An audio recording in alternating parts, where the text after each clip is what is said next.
What's up, sports fans? Welcome to another edition of the Buffoons Sports Talk. I'm your host, Troy Alexander. We've got two-fourths of the circus with us today. And I want to give a very, very special welcome to the big guy. Welcome back. I've got Alex Campbell with me. What's up, buddy? Just hanging out with Bullet here and watching the Celtics game and hanging out, man. Just enjoying sports and enjoying life and hoping that, we can get back to the normal life we had before. I mean, I don't think it'll ever be the same, but I'm just hoping we can get sports back, my friend. And sports, real sports, not this half sports kind of thing. Right, but before we dive into what we want to talk about, sports, I don't know about for you, but for me personally, sports has always been just like an escape. Like if I have a bad day, in the back of my mind, I know, okay, well, at least when I get home tonight, I'll have this game to watch, or I'll have this to do. I'll have this to, that's what sports coming back, even if it's not complete sports per se, it's still been freaking awesome to have baseball and basketball, Fight Island even back. So, man, like you said, it's just nice to have sports. But with that being said, what do you say we dive into it? So MLB started, basketball started. So that's what we're going to throw the discussions in for today. So I want to start right off the bat, pun intended right there, with MLB. You and I, Jake and Phil have been, we're bettors. We're sports bettors ourselves. So especially you guys have been really following MLB, and I've been really trying to get into it. And I just want to know your thoughts. What have you thought over the course of the last week or two of the MLB? Do you like what's going on? Do you like no fans? Do you like let's just say it, new MLB? There's certain things I like and there's certain things I don't. The no fans, I'm kind of a fan of. You can hear the players and what they're saying on the field sometimes, and it makes it a little more interesting. There's times now where, let's say there's a pitcher there's a guy on first and the pitcher keeps throwing over to first base. He does it like 3 times. Instead of throwing to the batter, he tries to pick the dude off at first. The fans are going to be yelling and yelling and yelling at him and booing him and boo. Well, the players in the dugout are yelling, come on, you pussy, or whatever they're yelling, and they're, come on. Yeah. Before you couldn't hear that because you're drowned out by the crowd. Well, now the pitchers are looking over at the dugout like, whoa, what did you just say? Like, I heard that. And it's kind of cool. I didn't think I would be a fan of the 9th inning or the 10th inning rule, extra innings where it starts with a runner on second base. I didn't think I would like that. Yeah. It's kind of been cool. Now, do I think they should keep it after this? I don't. It's just not baseball, and it gives an advantage to the away team, in my opinion. But it's kind of cool to see the switch up in it, and you're seeing a lot of minor league guys that never would have gotten an opportunity for probably another 2 or 3 years, maybe even more for some, that are getting to start in the major leagues, and some of them are actually doing really well. So it's a big opportunity for a lot of guys, and a lot of guys are capitalizing on it, man. It's pretty fun to watch. I do miss when the other day, I forgot who it was, but someone hit a walk-off grand slam and I was watching the game, and you missed it. You missed the crowd, because when there's a walk-off grand slam, there's no feeling like that, and the crowd just goes nuts. So that was kind of missed, but for the most part, man, it's awesome what they're doing. I was a little nervous, and I'm sure you were, when the Marlins, the Phillies, and the Cardinals all started having crazy, crazy amounts of tests positive. It seems like they've got it under control a little bit, and it seems like the season's going to continue and possibly make it to 60 games. Right, and, when I talk about this, like how COVID-19 has impacted things, and then I talk about the NBA with somebody. They say, yeah, you know, the NFL and should do what the NBA has done, and the MLB should do what the NBA has done. You can't do that though, because it's like you and I. It's like you and I were talking about this like a while back. It's like the NBA had already started. They were more than halfway done, literally almost done with their entire season, a month away from being done with the regular season. So they're only restarting for 8 games, and then about a month, 2 more months to finish the playoffs. You can't take the MLB or the NFL and do an entire season in a bubble. That's just way too long. So I feel like it is a little different per sport. Would you say that that's true? Like, would you say that things are a lot different because seasons are a little shortened because, you know, NBA is pretty much done. With the MLB, I don't think you can do that. I don't think you can be in a bubble with the MLB. MLB is hard as well because there's a lot of teams, if you look every year, that start really hot. And that's where baseball gets interesting. It's a 162 game season. You get injuries, you get fatigue, players get hot, players get cold. So it's going to be interesting, but I would agree, Troy. Football, impossible to do a bubble. That's 16 weeks of. It's actually 17 weeks, but if you could probably chop it down somehow and make it, but once a week, you know, and you don't get a bye or something like that. But no, I don't think it's possible because then you're looking at playoffs. That's 5 months of in a bubble. That's quite some time. Yeah. Baseball, Troy, I don't know. They might have been able to get it done. I think the players kind of wimped out there. If you put them in a 60-game season, if they would have allowed a 35-man roster, maybe even 40 for the beginning of the season, you might have been able to get a 60-game season done in 65 days in a bubble. But you don't think that there's too many players though in the MLB for them to do a bubble, like because I think there's just too many players, managers, because I find myself backtracking and like comparing how a possible bubble would be in other sports compared to the NBA's. Now, the reason I'm doing that is because the NBA every few days is releasing test results of how many players have come back positive since the bubble began, and there's been 0 positive tests. So far it's successful. But I try to think of it with other sports, and I'm like, I just like MLB. There's just too many players to do a bubble. The only 2 states that can handle it's Arizona and Florida. And basically, you'd probably go down to Arizona. And the only way they could do it, Troy, and it is possible, it would cost a lot. But, I mean, you and I both know the Hyatt Resort, the Princess Resort. There's plenty of resorts they could have completely bought out for 65 days and probably gotten it done. And it probably would have been pretty cool for the guys, honestly. There's a golf course there. There's, you know, I feel like it could have been done. Now, is it worth it or is it too hard to do? I don't know. I think it would be very difficult, but I don't know. I see what the UFC's done, and I know it's a lot different because you're only talking 150 people total or whatever that is for a whole event, you know, and they're in a bubble themselves, right? When you get off the plane, you're tested, quarantined for 48 hours. They've got it down. They you know, went to Abu Dhabi on the fight island, but not to really hammer that because we're not talking about that, but they did a really good job at it. And I think that it could have been done, but a lot of the players in the MLB didn't want to be away from their families for 4 months.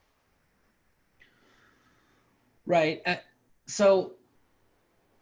To be honest, it's hard to talk sports without talking COVID, but outside of COVID, before, like we said to start out the show, we're going to do sort of a shorter recording today. So before we segue to our next topic, do you have it could be any amount, 1, 2, 3, do you have any takeaways that you can think of from so far the start of the MLB season?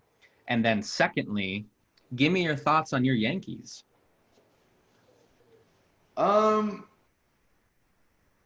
I mean, there's honestly so much. I don't even know where to start, and it would be a 2-hour-long podcast. But I just like seeing some of these teams that I feel might not have had an opportunity to really compete. I mean, they always had a chance, but like I said, 162 games is a long time. And you get some of these younger teams, they start getting figured out, and after 100 games, they start possibly losing some games. So I think it's really cool to see the Twins, the Braves, the Brewers. There's a lot of good teams right now that could make a big splash, but I think we all know that right now it's most likely between the Yankees and the Dodgers. Now, the Yankees have really gotten hurt with their pitching. Losing Luis Severino really hurt for the whole year. So you get Garrett Cole, but you lose Luis Severino. Obviously, Garrett Cole's better, but you really needed Severino in that rotation. You got Tanaka, who's a solid veteran, and you hoped you had Paxton Lynch, who would have came back like last year. But when you have back surgery, man, it takes a lot of time for a pitcher to come back. I mean, his fastball is literally 5 miles per hour slower on average than it was before. And that's a big difference when you're talking a lefty that throws 94, 95 miles an hour. Oh, yeah. But I think just with that lineup, it seems like the Yankees are playing really good without the crowd too. I mean, the crowd makes a whole difference when you're at the plate. There's some players that are dominating right now, and I'm sure we'll touch on that in the NBA. And I personally think it has a lot to do with the crowd. I think there's some players that would be so much better on a daily basis without a crowd. But once you put 10, 15, 20,000 people in an arena screaming at you, and the pressure is on, man. And I think some players just can't handle it as well as some others can. And I think some players are actually going to do worse without a crowd because they feed off of the energy from the crowd, and it gives them a motivation.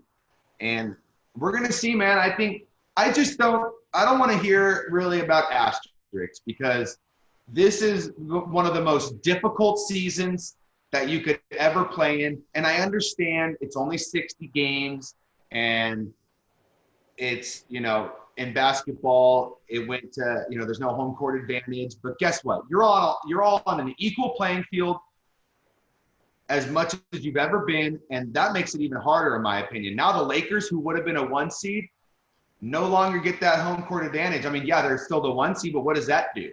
Now, okay, you get to play the 8 seed, but regardless, they were going to play the 8 seed. Now they got to play them on an equal turf. That's not an advantage. Right. And it's like, I'm glad you brought that up, because I 100% agree with you. And I hate when people say, well, no matter who wins in anything, there's going to be an asterisk. Like, look, we've never experienced what we're experiencing right now, at least in our lifetimes.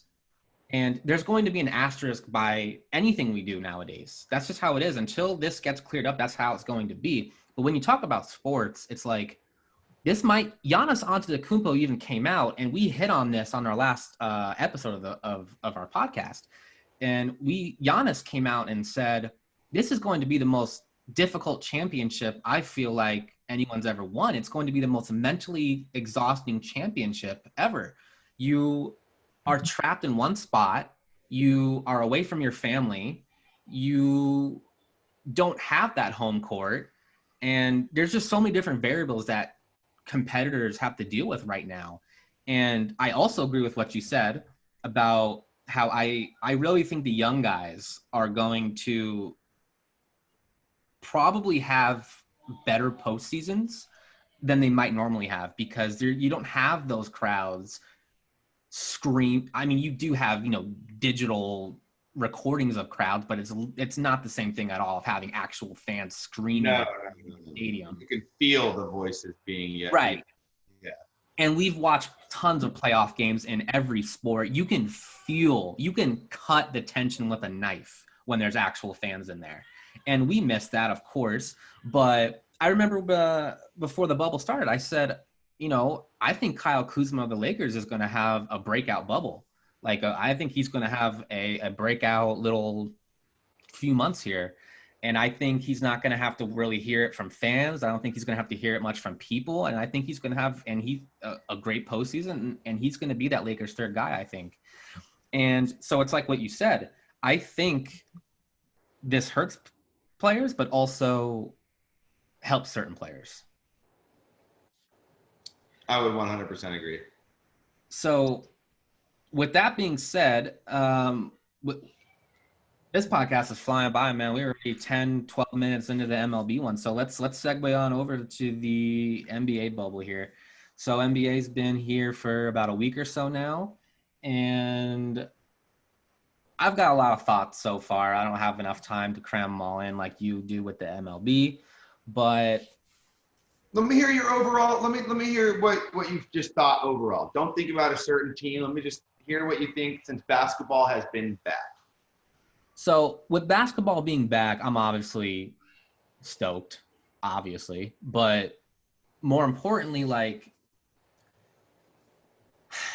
I'll be honest, man, it's been weird. Like, as much as I've enjoyed like the games, it's been weird with no fans, man. It's just like okay, so like yesterday when the Clippers, I'll just take an example. The Clippers and the Suns played yesterday. Devin Booker hit that buzzer beater to knock off the Clippers and win the game. And as crazy as the Phoenix Suns bench went, it's like, I feel like it obviously would have been so much more crazier if there were fans there. Troy, it felt dead. Yeah. It's the same thing I said with that walk-off grand slam. It was like I was like screaming and I was stoked, but it went down. My excitement went down so much quicker not seeing fans just go nuts and watching things get thrown all over the place, and just like you can the players feed off of the fans. So when the big moment like that happens, they're even more ecstatic. Like you saw him hit the shot and he just laid there. Yeah. And when he got up, like, yeah, he wasn't even like that excited because it feels like you're playing a pickup game in LA Fitness. It's I love basketball being back, but it's like I do really miss that excitement of the fans. And it's like, but on the flip side, I'll play devil's advocate here.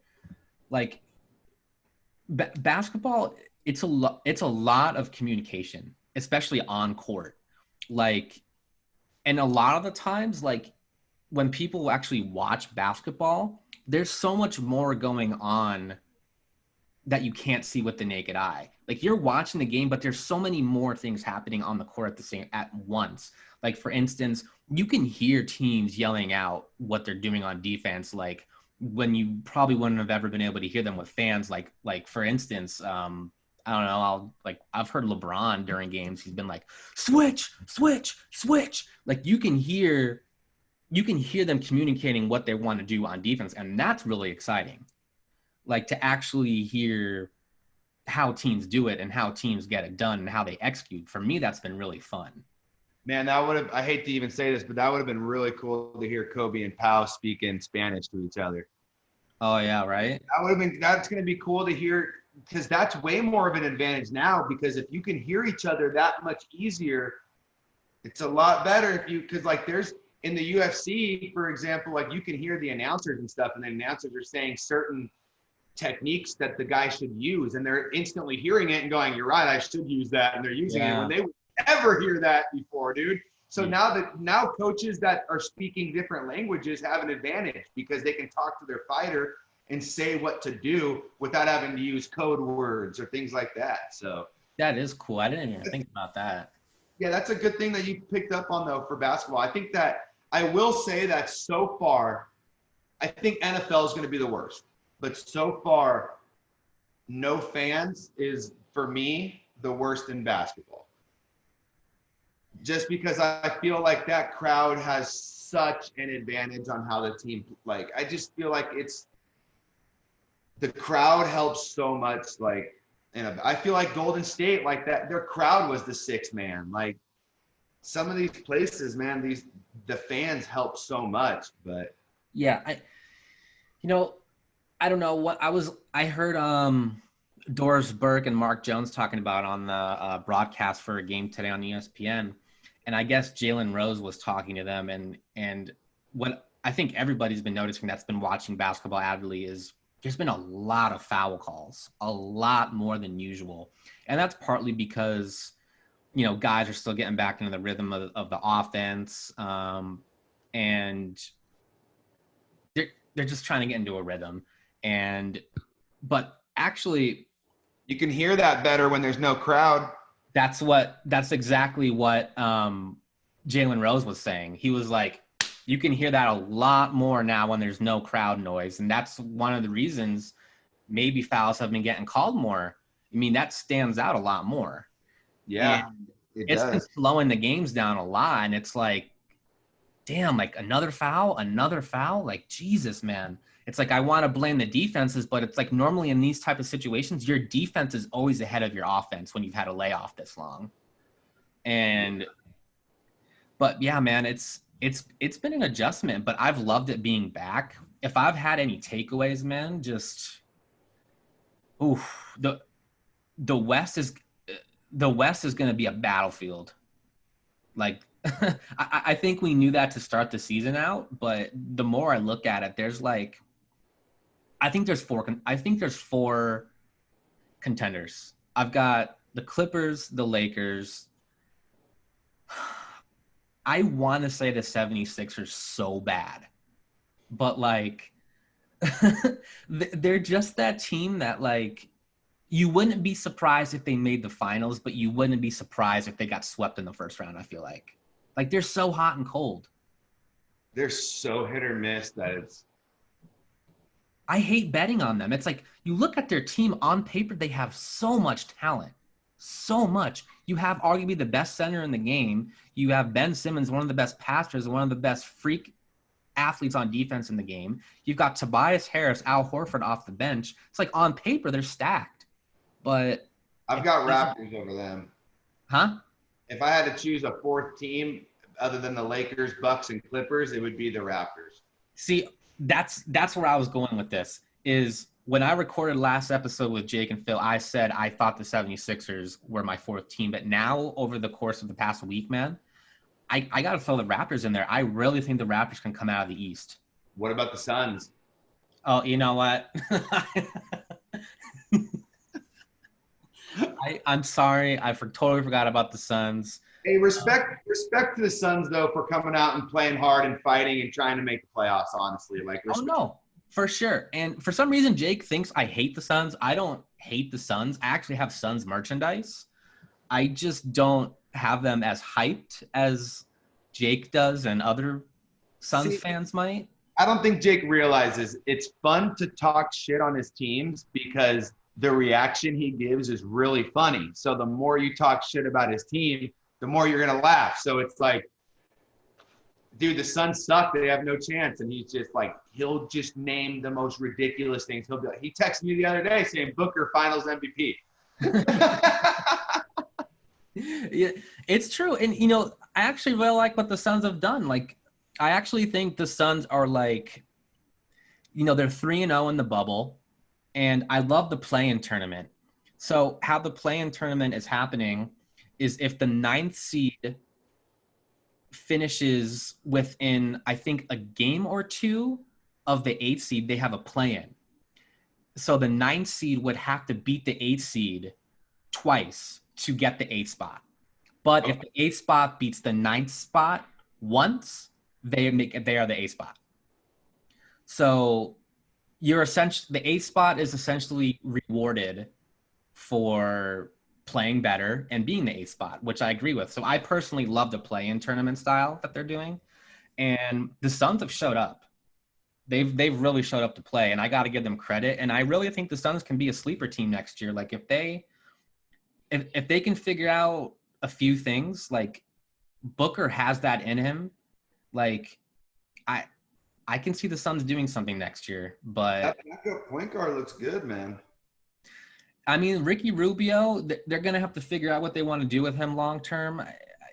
Is he, Booker's guy that's going to help him facilitate an offense? I don't know, but I like the draft selections Phoenix has made. So I'm not trying to bash on the Suns. I really like what the Suns have done. I just wish they would have taken Luka Doncic over DeAndre Ayton in the draft. Oh, But that's always going to be like that would be scary right now with Luka and Booker. Oh my God. It would. Like you can argue that would maybe be like one of the best backcourts in the NBA right now. Yeah, you could argue it. So, I mean, if the Suns continue this, because the Grizzlies are 0-4 to start the bubble out, and they're the 8th spot. The Spurs are 2-1. The Suns are 3-0. So there are some teams that are in the 9th, 10th, and 11th spot that are making some noise right now, and they're really pushing the Grizzlies for that last 8th spot. Hey! Shout out to Devin Booker for never practicing being double teamed in the gym, but showing up and hitting a fucking shot over 2 of the best guys in the league. You know what? You know, condolences to Paul George. That guy is just getting buzzer beaters hit over him left and right. Last year against Damian Lillard in the first round to get beat, Lillard hit that shot over him. Then last night, Devin Booker hit another buzzer beater over Paul George. Yeah, but Kawhi's face was. Yeah. Look at because he was right there too. He got dicked out. That was a great shot, man. And like you said, I wish there was fans because that place would have erupted like crazy. Yeah. No, and honestly, I'm on the Toronto bandwagon right with you there, man. It's like my top 4 competitors are the Lakers, Clippers, Raptors, and Bucks. I think those 4 teams like all legitimately can make the finals. And the Heat actually have great matchups against. They play the Bucks really well. So, man. Yes, solid team, good 3-point shooting team. Doesn't make a lot of mistakes. Heat are always that team, man. They're just always annoying in there, but. I don't think they have enough to win. I think, in all honesty, it's those 4 teams we named. I don't think the Sixers can get it done. Just too inconsistent. I don't see them winning 7. I don't see them winning 4 of 7 against any of the 3 teams we named. To be honest, I've been on the Sixers bandwagon all year, and I may just have to get off that wagon because, man, they're just – yeah, I could be talking about the Sixers for 3 hours. I just don't want to anymore. I'm just done with the Sixers. Yeah. But, I mean, man, imagine a conference finals of, like, both LA teams and, like, the Raptors and the Bucks. Like, that would be incredible, man. Like – that would be amazing. Like, the Raptors are no joke, man. Like, I think they've only proven that they were an amazing team. Like, they're the 2 seed right now in the East, and they lost their best player – and Danny Green. That's just it's pretty incredible. Can I say something that would be insane right now? What if the Lakers played the Clippers and lost? I hate to even say that. And the Clippers went to the finals. And what if the Bucks and Raptors played and the Raptors beat the Bucks and then beat the Clippers? I mean, that would be the ultimate. Like, what does that say about Giannis, honestly? Like, you thought it was because of Kawhi beating you in the playoffs. To me, that just shows that, like, even though the Bucks team is built really well to surround Giannis' strengths, it's not built well enough. Because if you've got arguably the best player in the game and you can't get past the Raptors, I'm not saying the Raptors are a 5th grade team, but Giannis should be able to do that. Yeah. And the Raptors are a great team, but if imagine the Raptors beat the Clippers though. Like, that would be the ultimate stuff in your face. Like, that's what you get. And we don't need you anymore. But I would agree. Like, they'd be better off shipping them out for picks or solid players because they've already got a good team. But I'm just excited, man. I'm excited sports are back, and I'm excited, we can start talking about stuff again. And, this was a good one. I like this. Me too, man. I'm hoping we can maybe we can do more of these maybe in a week or so, or maybe even less. We can just kind of hop on and keep us all updated, keep all of our followers updated with what's going on and our thoughts. Hopefully we can get Phil and Jake on here with us here. Well, my beautiful girlfriend works tomorrow, so if you even want to talk about something tomorrow, just let me know, big guy. Yeah, we got to talk Fight Island, Bo. We got to talk that. Let's do it. If you want to do one tomorrow, I'm in. Okay. Well, we just planned another recording while on a recording. So there you guys go. That's going to do it for this episode, though. Let us know what you guys think of our thoughts on the restarts of MLB and NBA. Comment down below. Give us a like, subscribe, follow. We are the Buffoons. So, Yeah. peace out, guys.